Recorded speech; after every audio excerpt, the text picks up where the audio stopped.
एक लंबे समय पहले एक गांव में सात्विक, उसकी माँ शांति, पिता रामचंद्रा और पत्नी अमृता सब एक छोटे घर में रहते थे। रामचंद्रा खुद से टमाटर उगा के उनको बेचता था। सात्विक को उसके पिता का काम नहीं पसंद था क्योंकि उसके लिए बहुत मेहनत करनी पड़ती थी।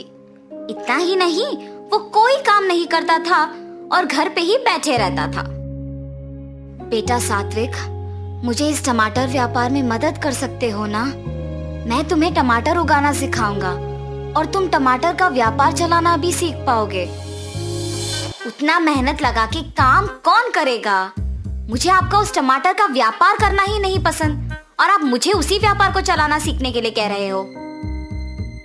अकेले मैं इतना काम नहीं कर पा रहा हूँ बेटा। मेरे साथ काम करोगे तो मेरा भी मदद हो जाएगा और व्यापार भी सीख पाओगे तुम। इसीलिए मैंने ऐसे पूछा था बेटा। पिताजी, इसके बाद मुझे कभी भी आपके साथ काम करने के लिए मत बुलाइए। मुझे वो व्यापार करना बिल्कुल नहीं पसंद। मैं आपका मदद नहीं करूंगा। रामचंद्रा उसके बेटे की बातें सुन के दुख होता है, लेकिन उसके बेटे को दुखी ना करने के इरादे से सारे काम वो अकेले करके टमाटर का व्यापार चलाता था। कुछ साल बाद रामचंद्रा का सेहत बिगड़ने की वजह से वो कोई काम नहीं कर पाता है। उससे सभी दुखी होते हैं। अब शायद सभी मुझे पिताजी की जगह लेकर काम करने के लिए कहेंगे। उससे पहले ही मुझे इस घर से बाहर जाना चाहिए। लेकिन अगर मैं बाहर चला गया तो मुझे कोई ना कोई काम तो करना ही पड़ेगा। ऐसे सोच में पड़ जाता है। बेटा सात्विक, तुम्हें आज से तुम्हारे पिताजी का जगह लेना होगा और उनका काम करना पड़ेगा, तभी हम खुशी से जी पाएंगे बेटा। हाँ ठीक है माँ, सिर्फ आप ही के लिए मैं सब करूँगा, वरना ये सब करना तो मुझे पसंद भी नहीं है। बेटा, तुम्हारे पिता पौधों पे अच्छा उर्वरक का इस्तेमाल करते थे। तुम भी उनके ही तरह टमाटर उगा के बेचो। ठीक है माँ। ऐसे कहकर टमाटर पौधों के पास जाता है। ये टमाटर पौधे तो ठीक ही लग रहे हैं, इनके लिए उर्वरक की कोई जरूरत नहीं है, सिर्फ इन्हें बेचना काफी है। ऐसे फैसला करके एक बंडी में सारे टमाटर बेचने लेके जाता है। टमाटर, ताजा ताजा टमाटर, ऐसे जोर जोर से चिल्लाते हुए बंडी को ढकेलता है। इतने में एक औरत उसके पास आती है। 1 किलो टमाटर कितने हैं बाबू? 25 रुपए जी। अच्छा, 2 किलो लूंगी, 40 में दे दोगे? अगर आपको लेना है तो 25 में लीजिए, वरना नहीं, मैं किसी और को बेच दूंगा। ऐसे गुस्से में कहता है। तब वो औरत कहती है, या तो मेरे पूछे हुए दाम पे दो वरना नहीं दो, लेकिन गुस्सा क्यों कर रहे हो तुम? ये कह के वो औरत बिना टमाटर खरीदे वहाँ से चले जाती है। उस दिन उससे कोई भी टमाटर नहीं खरीदता है और वो सारे टमाटरों के साथ घर लौटता है। व्यापार अच्छा चला है बेटा। कोई भी आज मुझसे टमाटर नहीं खरीदा माँ। ऐसे अपनी माँ को सब बताता है। इस गुस्से के साथ व्यापार नहीं कर पाओगे बेटा। अगर तुम अपना व्यवहार बदलोगे तो ही लोग तुमसे टमाटर खरीदेंगे। ठीक है माँ। ऐसे कहता है, मगर वो उसका व्यवहार नहीं बदलता है और ऐसे ही टमाटर बेचता है। इसके कारण कोई भी उससे टमाटर नहीं खरीदते थे और वो सारे टमाटर घर वापस लाता था।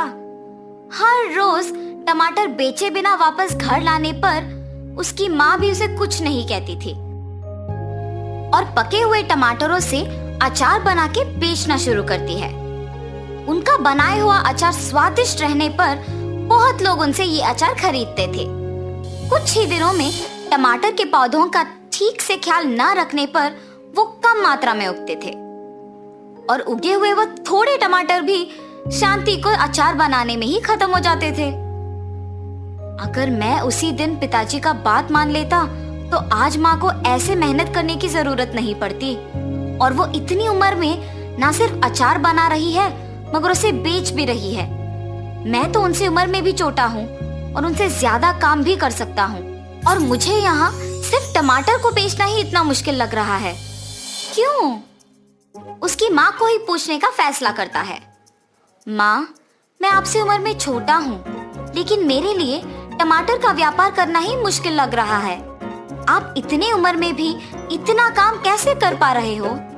सब आपके बनाए हुए अचार को बहुत पसंद कर रहे हैं और खरीद रहे हैं। आप ऐसे कैसे कर पा रहे हो माँ? बेटा, अगर कोई काम को करना है तो उसे पसंद करना बहुत ही जरूरी है।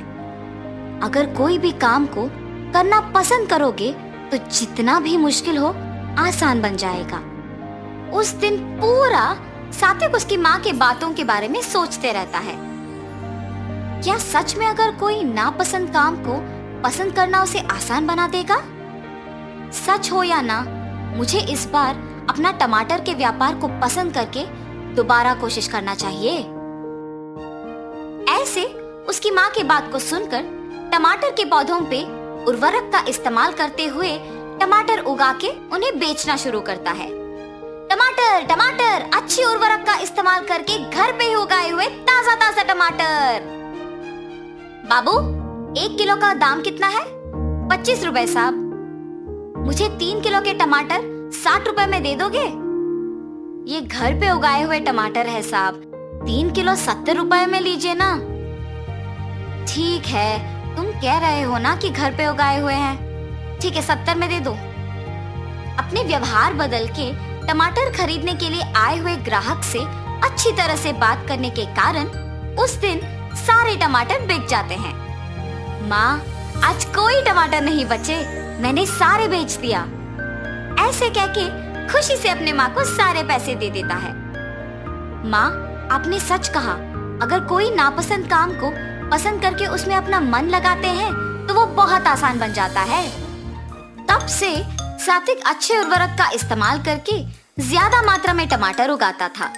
उनमें कुछ सात्विक बेचने लेके जाता था और बाकी उसकी माँ अचार बनाने के लिए इस्तेमाल करती थी। तब से सभी खुशी से जीते हैं। तो इस कहानी का नैतिक क्या है? कोई भी काम चाहे कितना भी मुश्किल क्यों ना हो, उसे पसंद करने पर आसान बन जाता है। भूमेश्वर नामक गांव में याकूब नामक एक टोकरी वाला रहता था। याकूब बचपन से ही अपनी माँ को टोकरी बनाने में मदद करते खुद बनाना सीख गया था। उसकी माँ का बीमारी के कारण देहांत हो जाने के बाद अकेले टोकरी का व्यापार चला रहा था। एक दिन में 25 से 30 टोकरी बनाने का सामर्थ्य बन गया था। हर रोज जंगल में जाकर टोकरी बनाने के लिए जरूरी चीजें इकट्ठा करके उनको दुकान ले जाके अपना काम शुरू करता था। जितने कर सकता था उतने टोकरी बना के बेचता था। आए हुए आमदनी से घर के लिए जरूरी चीजें खरीद कर बचे हुए पैसों को 2 अलग अलग पेटियों में इकट्ठा करता था। ऐसे ही एक दिन जब याकूब अपने दुकान में काम करते व्यस्त था, एक 13 साल का बालक वहां पे आके याकूब से भीख मांग रहा था। भैया 2 रुपए, बस 2 रुपए दीजिए भैया। बच्चे को ऐसे देख याकूब उसको 2 रुपए देता है। अगले दिन हर रोज की तरह जब याकूब अपने ही काम में मग्न था, तो कल जो बालक आया वही बालक वापस आके उसे भीख मांग रहा था। ऐसे उसका रोज आना देख याकूब पूछता है, तुम्हारा नाम क्या है? ऐसे हर रोज क्यों भीख मांग रहे हो बेटा? मेरा नाम वासु है भैया, ऐसे भीख मांगने से ही मुझे खाना मिलती है भैया। अरे रे, अच्छा ठीक है, हर रोज खाना मिलने के उपाय है मेरे पास, बताओ तुम्हें। वो क्या है भैया? मैं तुम्हें टोकरी बनाना सिखाऊंगा और इतना ही नहीं, मैं तुम्हें दिन में 3 बारी खाना भी दूंगा। मेरे साथ रहते हुए काम करोगे? माँ बाप के ना होने पर और 3 बारी दिन में बिना भीख मांगे खाना मिलने की खुशी में वासु याकूब के प्रस्ताव को खुशी खुशी स्वीकार करता है। और उस दिन से हर रोज वासु भी याकूब के साथ दुकान जाना शुरू करता है। याकूब को टोकरी बनाने में मदद करते हुए काम सीख लेता है। केवल इसी में नहीं, बल्कि याकूब को खाना बनाने में भी मदद करता था। ऐसे ही हर काम में वासु याकूब के लिए एक सहारा बन गया था। एक दिन याकूब और वासु टोकरी को बनाने के चीजें लाने जंगल जाके लौट रहे होते हैं। याकूब अपने सिर पे लकड़ियों को उठाता है और वासु अपने हाथ में बाकी चीजें उठाता है। कच्चा रास्ता होने के कारण उसमें बहुत गड्ढे होते हैं। याकूब अपना संतुलन खो देता है और नीचे गिर जाता है। याकूब को नीचे गिरे हुए देख वासु परेशानी में मदद के लिए इधर उधर देख के चिल्लाता है। एक रिक्शा मिलने पर उसमें याकूब को अस्पताल ले जाता है। डॉक्टर याकूब की चिकित्सा करने के बाद उसके कमरे में आके कहते हैं, याकूब का बायां हाथ टूट गया है। उसे लगभग 6 महीने आराम की आवश्यकता है और उसे कोई काम नहीं करना चाहिए। उसे सख्ती से आराम कराना चाहिए। याकूब को हॉस्पिटल से लेके आने के दिन से हर रोज वासु उसका बहुत ख्याल रखता था और भगवान से प्रार्थना करता था कि याकूब जल्दी से ठीक हो जाए। ऐसे ही दिन गुजर जाते हैं। बचाई गई सभी पैसे याकूब के अस्पताल के बिल, दवाइयाँ, घर के बिलों पर खर्च किए जाने पर और सारी बचत सिर्फ 2 महीने में खत्म हो जाने पर उन दोनों को पता नहीं चलता है कि आगे क्या करें। मैं वापस काम शुरू कर देता हूँ। हमारे पास खाने के लिए तक पैसे नहीं हैं। आपकी चिकित्सा को हुए कम से कम 2 महीने भी नहीं हुए पूरे। जब तक आप 6 महीने तक आराम नहीं करेंगे तब तक आप पूरी तरह से ठीक नहीं हो पाएंगे। ऐसे कहकर वासु घर के बाहर आकर सोचता है, हमें याकूब जी के दवाइयों और घर के बिल के लिए पैसे चाहिए। क्या किया जाना चाहिए? उसी समय पर उसको अपने घर के सामने 4 बच्चे भीख मांगते हुए नजर आते हैं। वो देख वासु, मुझे भी याकूब जी ने भीख मांगने की स्थिति से टोकरी बनाने की स्थिति तक ले आए। उसी तरह मैं इन बच्चों को टोकरी बनाना सिखाऊंगा और इनका मदद करूंगा। तब इससे हमें पैसे मिलेंगे और हम याकूब जी के लिए दवाइयाँ ले सकेंगे। ऐसे सोचकर वासु उन बच्चों के पास जाता है। ऐसे भीख क्यों मांग रहे हो? बिना भीख मांगे तुम्हें हर रोज खाना मिलने का उपाय मेरे पास है। मेरे साथ आओगे? 3 बारी खाना खाने की आशा में बच्चे वासु का कहना सुनकर आते हैं और टोकरी बनाना सीखने के लिए आते हैं। वासु उनको सिखाने के लिए अपनी तरफ से बहुत कोशिश करता है, मगर वो बच्चे श्रद्धा नहीं होने पर सीख नहीं पाते और अंत में उन्हें सिखाने के दौरान वासु खुद कुछ टोकरियां बनाता है और जो पैसे उससे मिलता है उसे बचाता था। ये सब देख के वो बच्चे कोई ना होने के समय पे आके वो पेटी खोल के पैसे लेके वहां से भाग जाते हैं। हर रोज की तरह जब वासु दुकान खोलने आता है तो देखता है कि दुकान पहले से ही खुली हुई है। अंदर किसी के ना होने पर परेशान होता है और अंदर जाता है। पैसों के पेटी थोड़ा खुला होने के कारण वो उसे पूरी तरह से खोलता है और उसे खाली देख के वो घबरा जाता है। फिर वो समझता है कि निश्चित रूप से उन 4 बच्चों ने ही लालच के कारण पैसे चुराए होंगे। वो हर जगह उन्हें खोजता है, सभी गलियों में, लेकिन वे कहीं नहीं मिल रहे थे। इसके साथ वो घर लौटता है, बहुत निराश होते हुए। रोते हुए घर आए वासु को देख, क्या हुआ वासु, क्यों रो रहे हो? गलती हो गई याकूब जी, मुझे माफ कीजिए। क्या हुआ वासु, ये तो बोलो। और वासु याकूब को सब कुछ बताता है। रोना मत वासु, तुमने एक अच्छी सोच से उनकी मदद करने की कोशिश की और पैसों के लालच में वो लोग चोरी करके भाग गए। इसमें गलती उनकी है, तुम्हारी नहीं। अच्छे लोगों को अच्छा ही होता है। ऐसे वासु को याकूब ने समझाया। याकूब के बचत के थोड़े पैसे वासु को देकर टोकरी बनाने की चीजें लाने कहता है। वासु के लाए चीजों से टोकरी बनाने में याकूब से जितना हो सके उतना मदद करता है और वासु को अपना साइकिल देके टोकरियां बेचने बाहर भेजता है। और ऐसे ही दोनों से जितना हो सके उतना काम करके पैसा कमा के खुशी से जीते हैं। इस कहानी का नैतिक है, ये जरूरी नहीं है कि गलत करने वालों से हम अच्छे से ना पेश आए। उनके बर्ताव से उनका स्वभाव पता चलता है और तुम्हारे बर्ताव से तुम्हारा स्वभाव पता चलता है। दूध वाला। बिकनूर नामक एक नगर में रहता था एक राजा चंद्रसेना।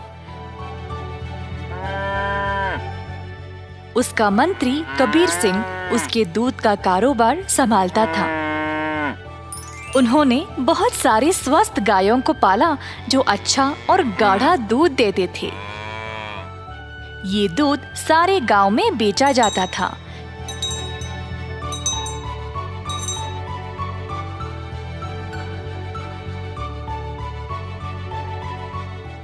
कबीर सिंह खुद सब कुछ संभालता था।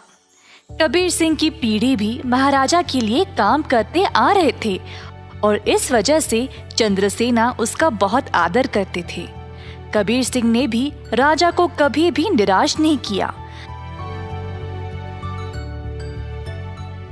सारे गांव में उसका अच्छा नाम था।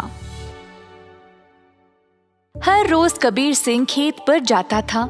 उसने बहुत लोगों को काम पे रखा गायों की देखभाल के लिए, ताकि वे अच्छे से खाए और सेहतमंद रहे। गायों को घास चराने के लिए वह दिन में कम से कम 2 बार भेजता था।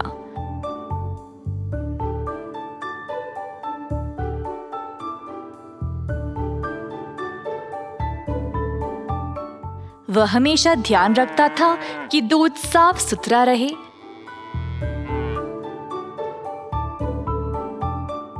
दूध निकालने के बाद वह 10 दूध वालों को देता था ताकि वह गांव में जाकर बेच दे।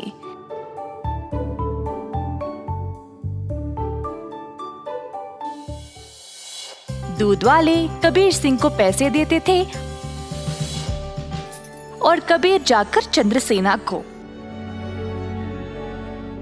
चंद्रसेना ने देखा कि कैसे कबीर ईमानदारी से काम करता था और उस पे पूरा भरोसा रखा। महाराज कबीर के साथ अच्छा बर्ताव करते थे और कबीर राजा के बारे में भी अपने बहनों को बताया करता था।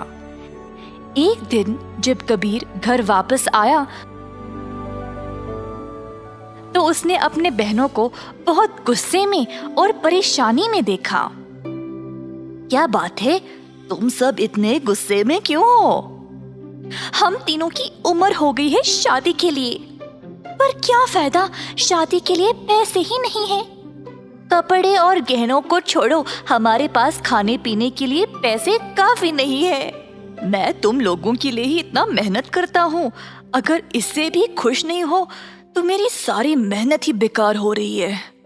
आप तो महाराजा के मंत्री हो ना, पर आप अपनी आमदनी किसी भी जरूरतमंद को दे देते हो। और आप दूध का कारोबार भी संभाल रहे हो ना अकेले, उसमें भी कोई मुनाफा नहीं मिल रहा है आपको।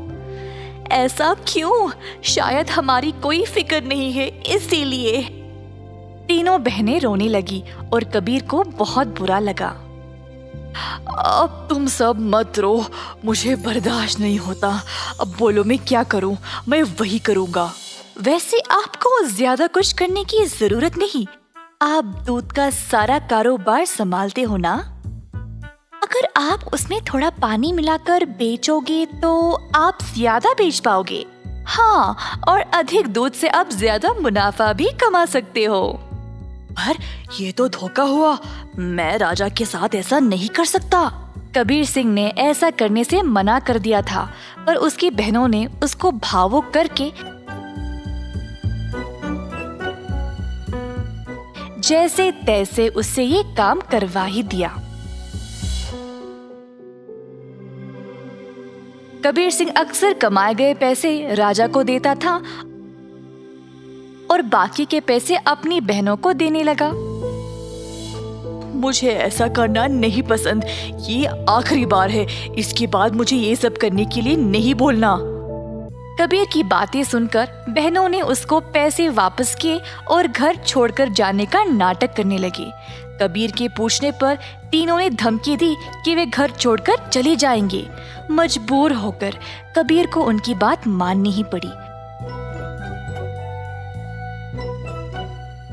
कमाए गए पैसे राजा को देकर अधिक पैसे अपनी बहनों को देने लगा। ये सिलसिला कई दिनों तक चलता रहा। कुछ ही समय में कबीर की बहनें नए नए साड़ियां और गहने खरीदने लगे और अच्छा खासा खाने भी लगे। उनकी जिंदगी ही बदल गई। घर पर बैठे बिना तीनों सज धज के बाहर घूमने लगे, सबके आगे दिखावा करने के लिए।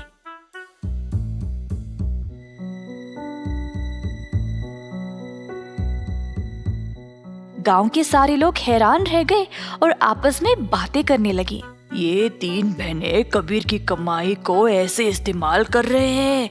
मैंने कभी नहीं देखा किसी को ऐसा करते हुए। पर कबीर सिंह के पास इतने पैसे आए कहाँ से? सब लोग कबीर के बारे में बातें करने लगे और बाकी के मंत्री कबीर की कमाई पर ईर्ष्या करने लगे, तो इस बात पर जांच करना शुरू कर दिए। जल्द उनको सच पता चल गया कि वह दूध में पानी मिलाकर बेच रहा था। 70% राजा को देकर बाकी के 30% अपनी जेब में डाल रहा था। खेत के कारीगरों से मंत्रियों ने ये बात का पता लगाया। सारे मंत्री गए राजा के पास और उनको पूरा सच बता दिया। अब क्योंकि राजा को कबीर से बहुत लगाव था, उनको इस बात पर यकीन ही नहीं हुआ, पर उनके पास और कोई रास्ता नहीं था सिवाय कबीर को दंड देने का। तीनों बहनें आए कैद खाने अपने भाई को देखने के लिए और उनको बहुत बुरा लगा कि उनकी ही वजह से उनका भाई आज जेल में बंद पड़ा है। बहनों को अपनी गलती का एहसास हुआ और तीनों गए महाराजा के पास और उनको सब सच बताया कि असल में ये सब उन तीनों की ही गलती है और कबीर दोषी नहीं है। उन्होंने राजा से भीख मांगी कबीर को छोड़ने के लिए। जब राजा ने ये सब सुना तो उन्होंने तीनों बहनों को भी कबीर के साथ कैद खाने में ही डाल दिया और कहा, दंड केवल गलत करने वाले को ही नहीं, गलत सोचने वाले को और गलती में हिस्सा लेने वाले को भी मिलनी चाहिए।